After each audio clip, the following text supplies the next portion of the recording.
Bonjour et bienvenue dans cette nouvelle vidéo, c'est en Capostic pour une nouvelle analyse de performance scénique concernant un chanteur célèbre.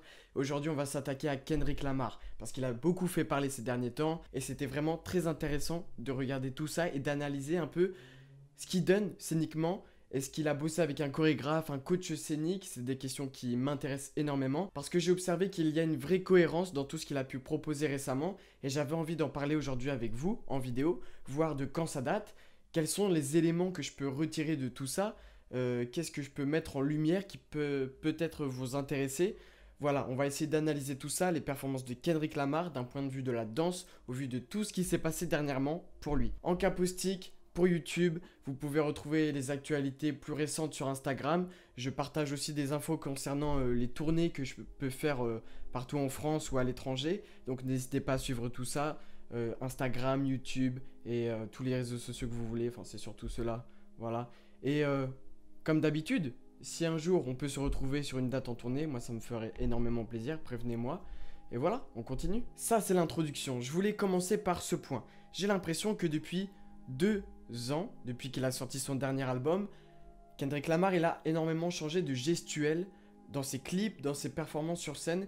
Et j'ai l'impression qu'il a travaillé avec un coach scénique et un chorégraphe. Parce qu'il n'avait pas cette prestance scénique avant. Kendrick Lamar, c'était pas un artiste qu'on remarquait énormément pour ses performances scéniques. On le remarquait plus pour la qualité de sa musique et de ses albums, mais j'avais pas eu écho de concerts qui étaient vraiment rentrés dans la légende ou quoi, qui avaient marqué l'histoire, sauf que récemment, il nous a offert le pop-out avec plein de ses amis, DJ Mustard, Dr. Dre, YG et Schoolboy Q, enfin bref, il y avait énormément de monde.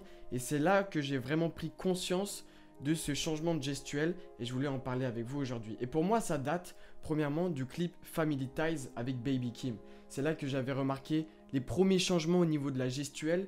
Il dansait vraiment dans ce clip, chose qu'on n'avait pas trop l'habitude de voir à ce point, j'ai l'impression, dans ses clips précédents, à moins que je me trompe. Je me rappelle qu'il y a quand même le clip de King Kota, il dansait énormément, et voilà. Mais c'est vraiment dans ce clip-là que j'ai pu remarquer qu'il avait vraiment travaillé une gestuelle qui lui était plus propre et qui collait peut-être plus avec sa musique et tout le roll-out qu'il allait faire autour de son album Mr. Moral and the Big Steppers.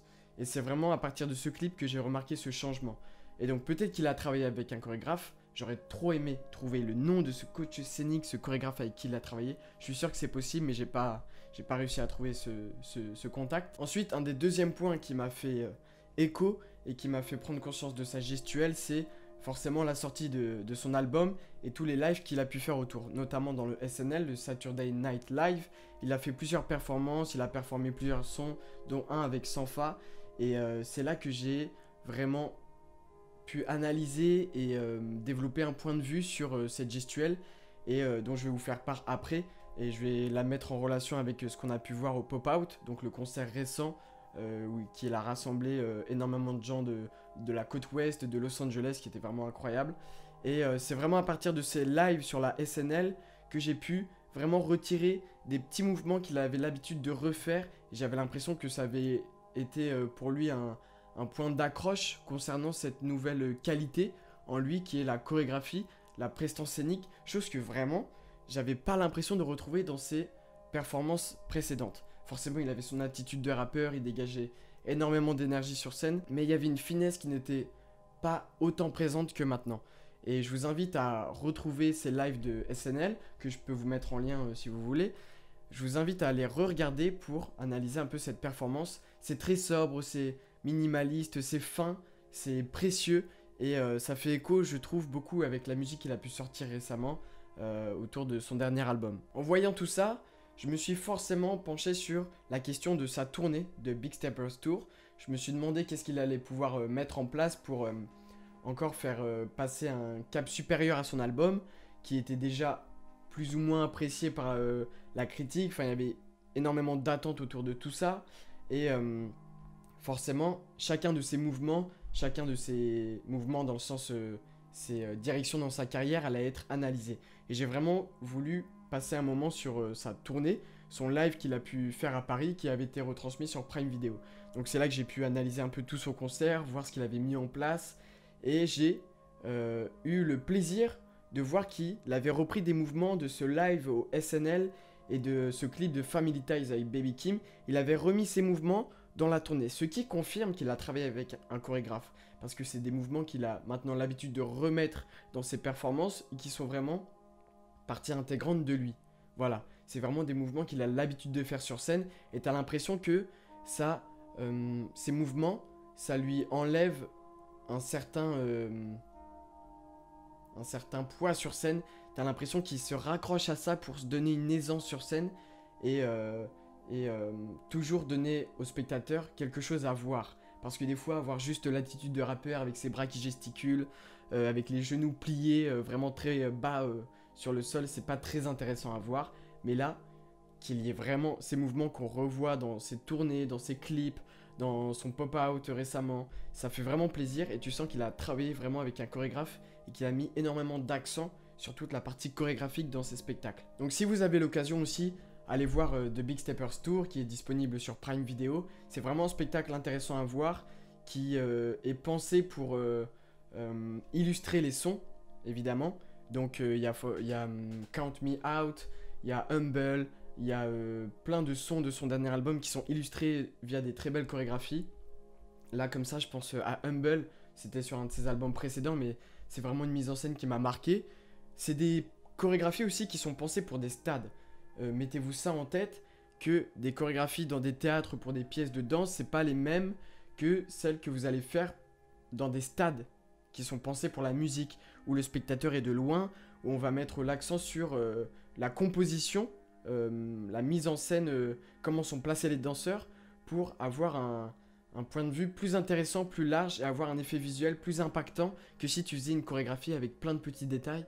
C'est peut-être moins intéressant quand tu penses ton spectacle pour un grand stade. C'est plus compliqué. J'ai apprécié forcément l'ouverture du spectacle, un peu déçu sur le dernier son, la fermeture du spectacle, voilà.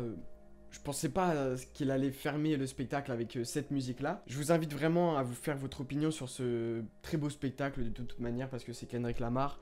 Mais l'ouverture était géniale, ça le met bien en valeur, ça le place à un niveau au-dessus.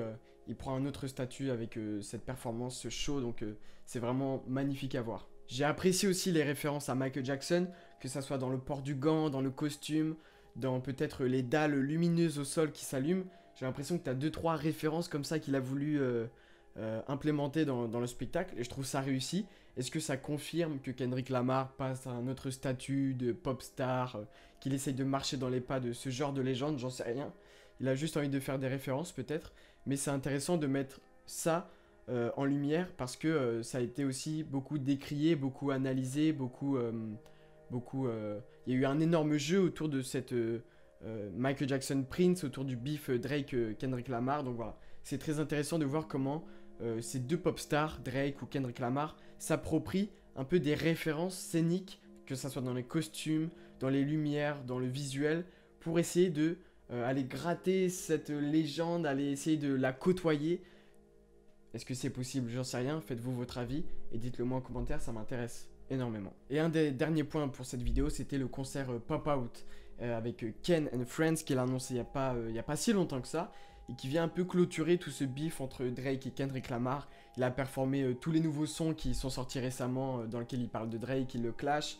Il y a eu plein d'invités pendant 1h30 au début du spectacle et le reste de l'heure et demie c'était Kendrick Lamar avec des invités aussi et c'était génial à voir parce que c'était un retour à la simplicité dans la mise en scène, c'était lui tout seul avec un costume aussi qui fait référence à Tupac, aux Source Awards de 94, c'est ce que j'ai pu voir sur internet, donc c'est très intéressant de voir ce souci du détail et voir encore comment il essaye de se placer et de se placer à côté de ces légendes de la musique et voilà, que ça soit dans des références de costumes, musicales, etc. C'est très intéressant à voir. Et ce que j'ai pu noter concernant cette chorégraphie, encore autour de Kendrick Lamar, c'est qu'il a encore employé des mouvements qu'on a pu voir dans Family Ties, dans la tournée Big Steppers, dans le live SNL. Et voilà, c'est des choses qu'il a encore mises dans ses lives au pop-out. Surtout, je trouve, dans la performance de Not Like Us, qu'il a performé 6 fois de suite. C'est génial. Et j'ai l'impression que voilà, il s'est vraiment entraîné à la danse et qu'il a mis tout ça dans ses performances scéniques jusqu'à aujourd'hui, même si l'album Mr. Mowal and the Big Steppers date d'il y a maintenant 2 ans et demi, c'est encore présent aujourd'hui dans en lui, dans ses performances scéniques, et on l'a retrouvé récemment au Pop-Out. Donc c'était vraiment très intéressant de voir ça. Et ce que j'apprécie énormément aussi, c'est sa capacité à faire des pauses, sa capacité à affiner sa gestuelle pour laisser place à la musique. Et c'est quelque chose des fois qui vient contraster avec sa performance vocale qui est très complexe, très technique, aussi contrasté par rapport à ce qu'on a l'habitude de voir dans le rap. On n'a pas l'habitude de voir des rappeurs qui utilisent ce genre de gestuelle assez fine, assez minimaliste, assez classe, assez précieuse. On a souvent l'habitude de voir un truc avec beaucoup de bras, je vous ai dit, avec les genoux très pliés, très proches du sol, et une grosse énergie, parce que ça accompagne les vocaux, toute la partie vocale, voilà, sur scène. Et Kendrick Lamar, il vient totalement contraster avec ça. On vient pas forcément le voir pour une gestuelle vraiment à fond, même s'il y a 2-3 fulgurances pendant ce set au pop-out. Mais je trouve que ce côté fin, minimaliste, ça lui réussit. Et ça vient contraster avec sa musique, avec voilà, la gestuelle des rappeurs qu'on a l'habitude de voir. Il y a notamment un moment qui est génial, c'est quand il vient souligner la punchline It's probably a minor. Il vient souligner cette punchline en s'arrêtant, en pull-up le son, et il vient flotter un peu comme ça sur la musique pour faire monter la pression, faire monter l'attente, parce que les gens attendent ce son énormément pendant tout le set, on le sent, on le sait, même nous derrière notre écran on l'attend énormément. Et donc on sait que ce moment-là du spectacle, surtout que c'est le dernier son de ce set au pop-out, on sait que ce son il va être très spécial. Il vient cut le son à peine un quart suite à cette punchline pour la mettre en valeur. Il vient flotter sur le son avec une gestuelle, un mouvement assez basique, et qui vient qui est dans la suite de ce que je vous ai dit, dans la finesse, le minimalisme, etc. Et je trouve ça très appréciable. Ce mouvement de danse qui vient souligner cette punchline ferait référence à un mouvement que Drake fait dans son clip Hotline Bling, et j'aime voir à quel point il a le souci du détail, Kendrick Lamar. Si c'est vraiment une référence au mouvement que Drake fait dans ce clip là, c'est vraiment incroyable, et j'ai vu passer ça sur les réseaux, il fallait que j'en parle dans cette vidéo. Parce que t'as pas beaucoup de rappeurs qui mettent autant en avant l'effort chorégraphique, et moi j'apprécie, forcément. Et ce single Not Like Us, il commence vraiment à tourner partout. Dès sa sortie, il était dans plein de boîtes de nuit, dès la première nuit où il est sorti. Il y a des versions que j'ai vues apparaître sur Instagram en vidéo qui reprennent ce titre-là, version jazz à Harlem, donc c'est vraiment incroyable de voir comment il arrive à unifier les gens. Et voilà, je voulais aussi l'ajouter dans cette vidéo. Et ce que j'aime aussi, c'est que forcément, moi j'essaye d'amener un aspect chorégraphique, un aspect danse à toute cette vidéo, à tout ce sujet autour de Kendrick Lamar. Et j'aime voir Tommy the Clown, qui est un personnage célèbre de l'histoire de la danse, surtout lié au clowning, un style de danse qui est lié aussi au crump, un style de danse de Los Angeles. Le voir débarquer sur scène avec sa touffe multicolore, son aspect clown. Voilà, j'aime le voir débarquer sur scène aux côtés de Kendrick Lamar, et ça montre encore une fois, et c'est rare que la musique, le rap est lié avec la danse. Ça fait toujours plaisir à voir, et donc voir ce personnage tout d'un coup débarquer sur scène, c'était inespéré, inattendu, et c'était génial à voir. Et si vous connaissez pas Tommy the Clown, je vous invite à le suivre sur Instagram, à suivre ce qu'il fait, parce qu'il organise énormément de battles à Los Angeles, et il dédie vraiment sa vie à la communauté, à faire émerger des nouveaux talents, à faire organiser des battles pour faire vivre voilà, cette communauté à Los Angeles et ses alentours. Donc c'est vraiment très important et magnifique de le voir sur scène aux côtés de Kendrick Lamar. Et forcément dans cette vidéo, si je parle du pop-out, je ne pouvais pas ne pas évoquer le Sea-Walk, qui est un pas célèbre de la culture West Coast, du hip-hop tout simplement. Sea-Walk, c'est un pas que les gangsters de Los Angeles et toute de la West Coast faisaient, un pas de célébration un peu. Et donc voilà, il a énormément été fait, surtout pendant le single Not Like Us, pendant toutes les dernières 30 minutes de ce pop-out show. Et donc c'était magnifique à voir, encore une fois. Ce pas célèbre de la West Coast, c'est encore un symbole qui est mis en lumière. Et c'était très important de le remettre au goût du jour, de le refaire monter sur scène, et de voir toutes ces personnes sur scène autour de Kendrick le réaliser, que ce soit les Crips et les Bloods.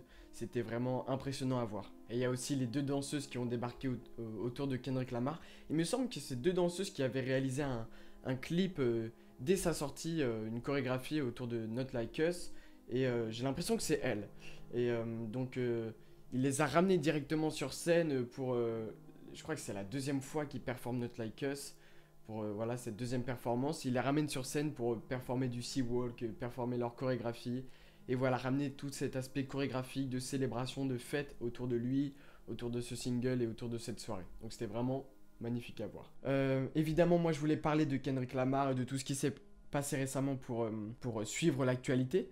Parce que j'imagine que ça peut intéresser certaines personnes qui n'ont pas l'habitude de regarder ce genre de vidéos qui concernent aussi l'histoire de la danse, l'actualité, les performances chorégraphiques. Et ça me plaît aussi de me lier, moi, à ce qui se passe plus actuellement. Voilà.